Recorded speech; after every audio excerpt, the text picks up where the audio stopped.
Oy iho, bakit ganyan yung botones mo?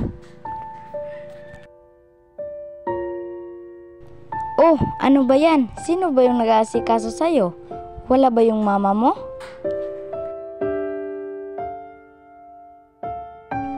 Oh, tignan nyo, mag-isa na naman. Kawawa naman.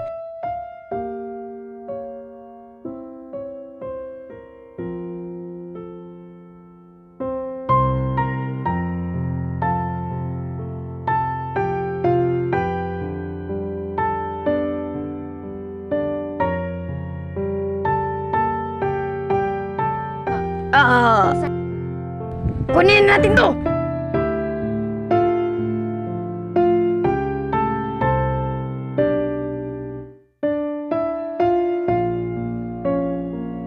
Bilisan natin! Baka makita pa tayo! Ilagay natin dito.